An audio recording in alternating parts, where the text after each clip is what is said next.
Good morning, it's Wednesday, the 6th of May. This is Europe Today, and I'm Marit Gwyn, coming to you live from Brussels with the news and analysis to start your day.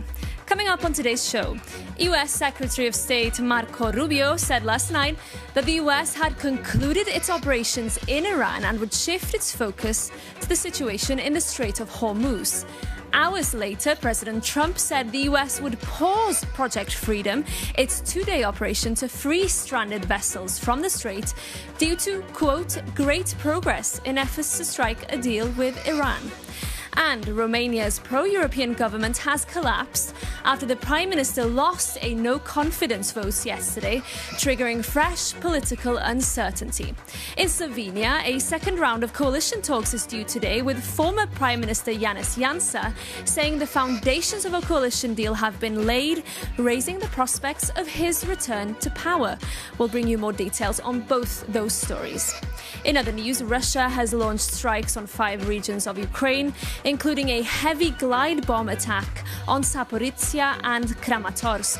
At least 27 people have been killed, according to local authorities. Zelensky condemned the strikes as a, quote, absolutely cynical terrorist attack.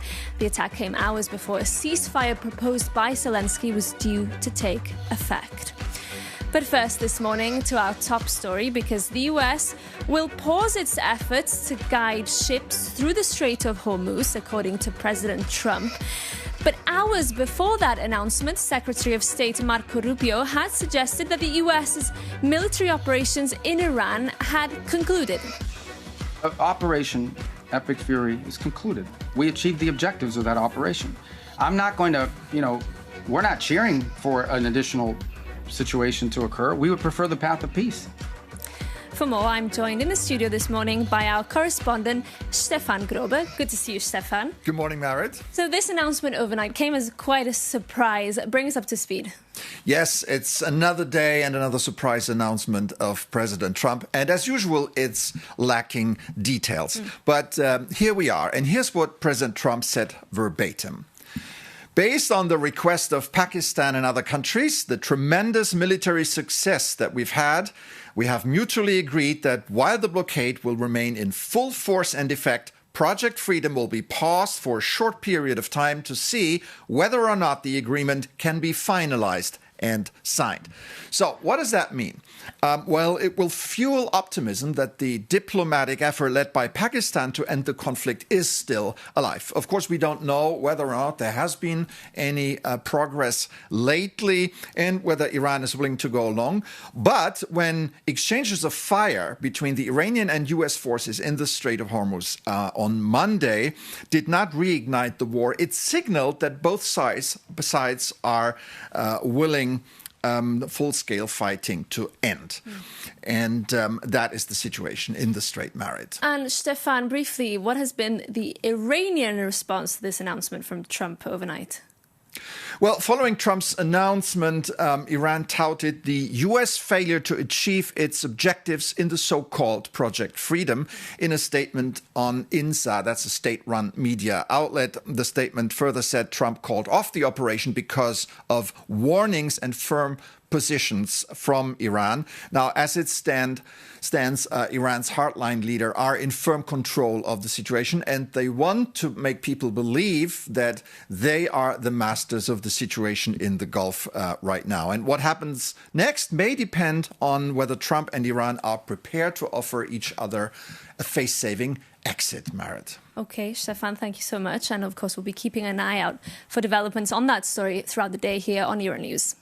But now moving on, the International Monetary Foundation has said that Europe needs to harden its economy to a more adverse global environment. In a report released yesterday, the institution also warned that the war in Iran poses a serious headwind to economic growth. It said that in the most severe downside scenario, the Eurozone could edge closer to a recession. Now, joining me in the studio this morning to discuss more is the author of that report, Helge Berger, who is the Deputy Director of IMF Europe. Good morning, sir. Really good to have you. Good morning, Matt. We know that there's still major uncertainty over the situation in the Middle East and in Iran. But as you see things this morning, what is the economic outlook now for Europe? Well, when we started thinking about the outlook first, early in the year, we thought we would be upgrading growth in Europe, especially for the Eurozone. That's not what happened. With the outbreak of the war and the higher energy prices, things have taken a turn to the worse. So currently we think that growth will be around 1.1% this year and 1.2% next year, significantly lower than what we initially expected. This is because consumers feeling the pinch in their budgets, they're spending less, investors have a higher cost of doing business, so they're more careful. And in the worst case scenario, because you talk about the most severe downside scenario in your report, you said that the Eurozone could also edge closer to a recession. Is that an increasing possibility now? We're certainly accumulating downside risk, but how far this will go depends on the war, and that's anybody's guess. The upside for Europe is that it has become much more resilient in terms of renewable production and the part of renewables in the energy mix. So any increase in energy prices, while still bad for the economy, isn't as bad as it used to be. I'll come to that point of resilience in just a bit, but I want to ask you about the response of European governments and the policies they've introduced. Have they properly weighed the costs of these interventions? It's difficult, right? So on the one hand, you want to help households. On the other hand, if you do it the wrong way, you dampen the price signal that comes from higher oil prices and energy prices, and people will stop saving energy. So you want to target the support. You want to go to the vulnerable households and help them directly where it hurts, but you don't want to sort of do more damage than good with these kind of measures. And have those measures been targeted enough, would you say, in general?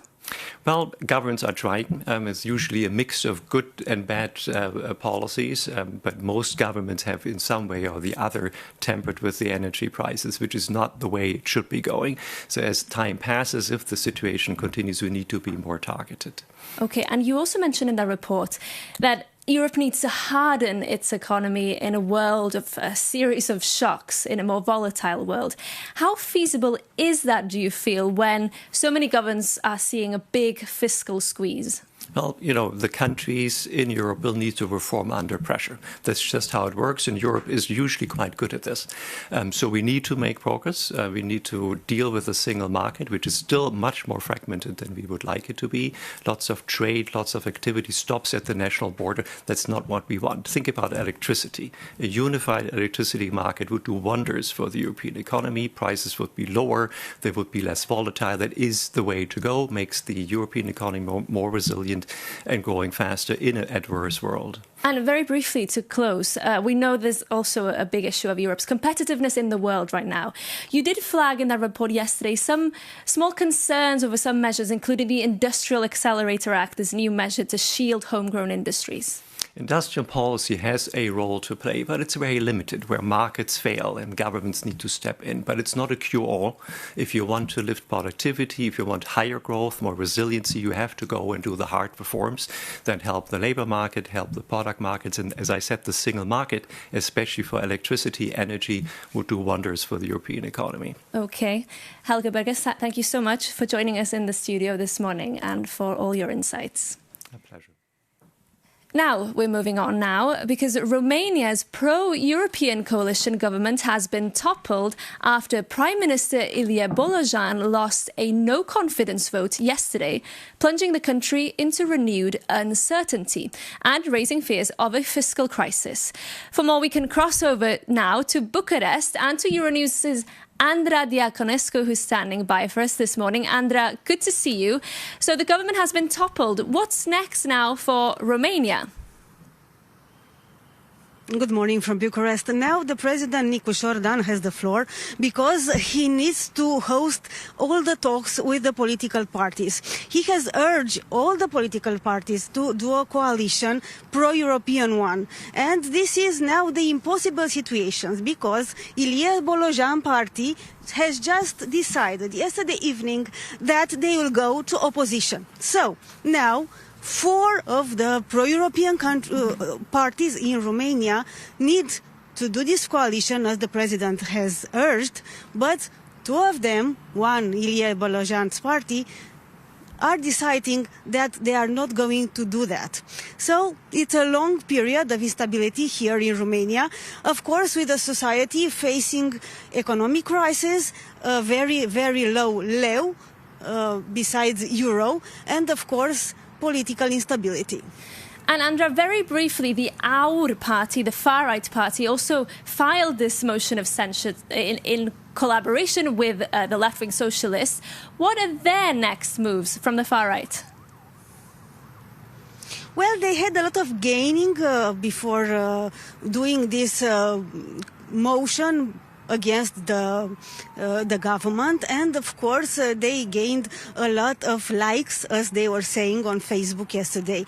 So now they are playing everyone. We are really looking into how they are going to do their cards in the next days, because they are saying that they can go with the Prime Minister, and they can propose, of course, to do the government at the Cotroceni Palace. But again, Nicu Șordan has said that he doesn't want a government against EU. He wants a pro-European one. Okay, Andra, in Bucharest for us this morning, thank you so much. Now, another EU country fighting a political deadlock is Slovenia. A knife-edge election in March delivered an inconclusive result, despite the ruling Liberals initially claiming victory. Now, former Prime Minister Janez Janša is hinting that he could form a coalition government. For more, we're joined by Alia Pengov-Bitenc, a Slovenian political analyst and journalist. Really good to have you with us this morning. Tell us first, how likely is it in your view that Janez Janša could return to power? Good morning, and thank you for having me. To answer a question, it is highly likely. He seems to be the only one able to command something akin to a majority in the parliament, as shaky as that majority will probably turn out to be. And so what would that mean then for Slovenia, as you mentioned, a shaky majority, and for the European Union as well? Well, in terms of European Union, I suspect not much. Janša was something of a player in his last stint as Prime Minister, not in the least on account of Viktor Orban being in power in Hungary. And now that that has changed recently, he has lost one big potential ally. As far as Slovenia is concerned, there are, of course, challenges. The draft coalition agreement that was sort of endorsed yesterday points those out. However, the narrative that is spreading within the Janša, rather right-wing circles in Slovenia is something quite different, and it seems to be rather suspects a return to bashing NGOs and public media, probably even academia this time around. So we might get a little bit of reform-oriented official policies and a lot of right-wing populism unofficially and narrative-wise. And very briefly to close, it was a very tight, knife-edge election. What has Slovenia, do you think, learned from that experience? Well, first of all, the fact that active citizenship can go both ways. The turnout this was the second election in the row with a huge turnout, so that is encouraging. But also that, choices need to be made responsibly, whichever way the government goes in the end. Okay, Alia Pengov-Bitenc there for us. Thank you so much for that analysis. Thank you. Now we're moving on because Marco Rubio, the US Secretary of State, is heading to Rome and the Vatican to mend strained ties, as Jakub Janis explains. US Secretary of State Marco Rubio has a new mission. He visits the Holy See and Rome tomorrow. And as a Catholic, Rubio is the mediator after the fallout between Donald Trump and the first American-born pontiff, Pope Leo XIV. But what does it mean for Europe? Relations are strained after Trump publicly labeled the Pope as weak, due to the Holy See's vocal opposition to the US-Israeli war on Iran.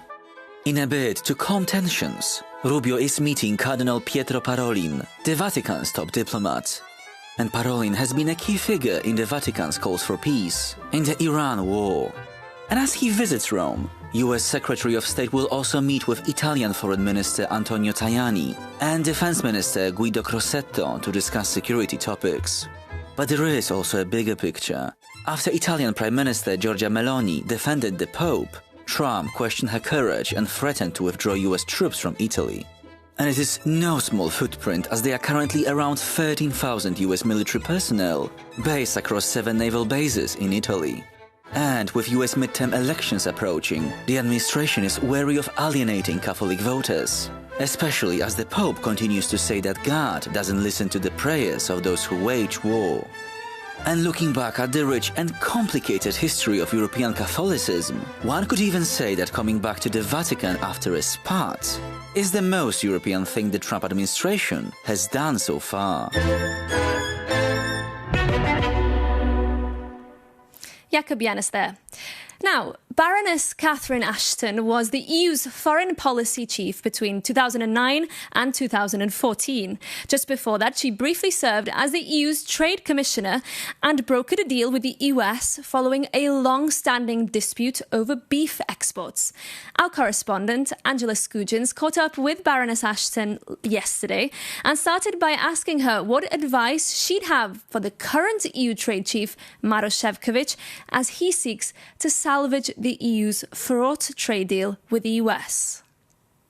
What I would say is that it's really in the interests of business right across Europe, especially, to have some consistency and certainty about the markets they're dealing with.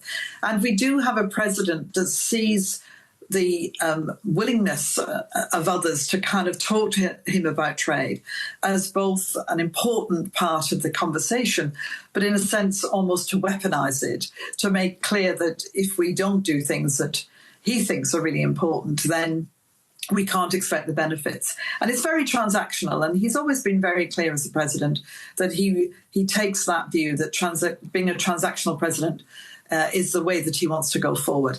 And I think that's really how Europe has to respond, or any country has to respond, is to try and work through that. It is very difficult because of the changing landscape. But in the end, this all comes down to the fact that with all that's happening, especially in the Middle East right now, we are moving to a time when there are additional issues globally that we're all going to have to grapple with. And so the more that we can work together on trade, the better. During your post as the EU's top diplomat, you negotiated with Iran to temporarily curb some of that country's nuclear activities for sanction relief. You clearly know how to speak to the Middle Eastern country diplomatically. How would you currently assess the way that Trump is speaking with Tehran and the tenor from the EU as well in particular? I think there's a different approach that's being taken. It's much more to raise the temperature rather than to lower it. And it's a bit of ensuring that there's a complete clarity about what could happen. So the critical thing seems to be to address the Straits of Hormuz and to find ways that you can get these open because of the impact that it's all having globally, and actually then start to build up a negotiation that can resolve the conflict altogether. The UK could pay £1 billion to have greater access to the single market. We know that the British Prime Minister, Keir Starmer, wants to reset relations between the EU and the UK, but some critics have criticised this news, stating that it's merely pay to play. What do you make of this? There's no question that Keir Starmer, the Prime Minister, and many of his colleagues have absolutely recognised that there is a need to get closer to the European Union and to Europe generally. That's partly because of the security and defence issues that we're confronted with, not least the war in Ukraine, but also the economic realities of the world in which we live. And I think all of this talk now about what money is, what should be done, how it would work, is really all about laying the groundwork for the summit, which is coming, I hope, in the next few months, where they can actually start to bed this down and make sense of it. Our correspondent Angela Skujins speaking to Baroness Catherine Ashton there. But that's it from us today. Thank you for choosing to start your day with Europe Today this morning. Remember, we want to hear from you. Send us your feedback by emailing us at europetoday@euronews.com. And we'll see you again tomorrow.